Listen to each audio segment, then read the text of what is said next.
Une pêche à pied que vous n'avez sans doute jamais pratiquée. Ah, là, il y en a pas mal. Ramassez cette étrange capsule qui ressemble à un scarabée ou à une chauve-souris. Abandonnée par la laisse de mer, tout le monde en a déjà vu sans en connaître l'origine. Appelées les gonfles en patois, surnommées les bourses de sirène, ce ne sont en aucun cas des algues. Donc c'est là-dedans que les raies pondent leurs œufs. Donc c'est pondu au fond de la mer avec une espèce de colle, hein, une espèce de glu comme ça. Il y a un œuf à l'intérieur et petit à petit il va se transformer en petit poisson qui va sortir par cette ouverture.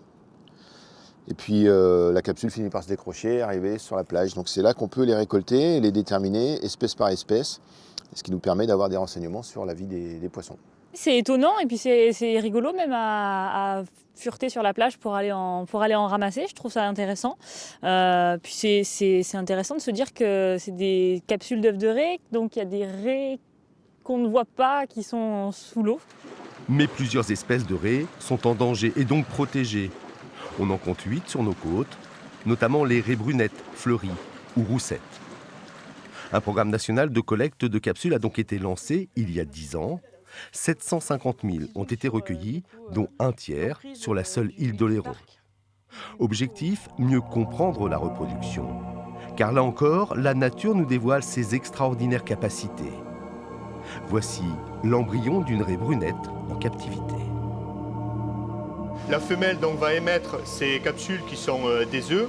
5 à 6 mois plus tard, le petit embryon contenu à l'intérieur va donner naissance à une petite raie. Et voilà, nous avons notre première petite raie née à l'aquarium qui a à peu près une semaine.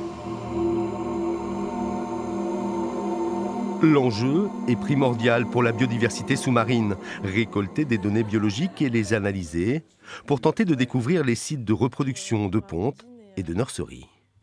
Le but final, c'est finalement d'en apprendre vraiment plus sur l'écologie, la biologie des raies pour pouvoir mettre en place des mesures de gestion et de protection des espèces dans le milieu naturel.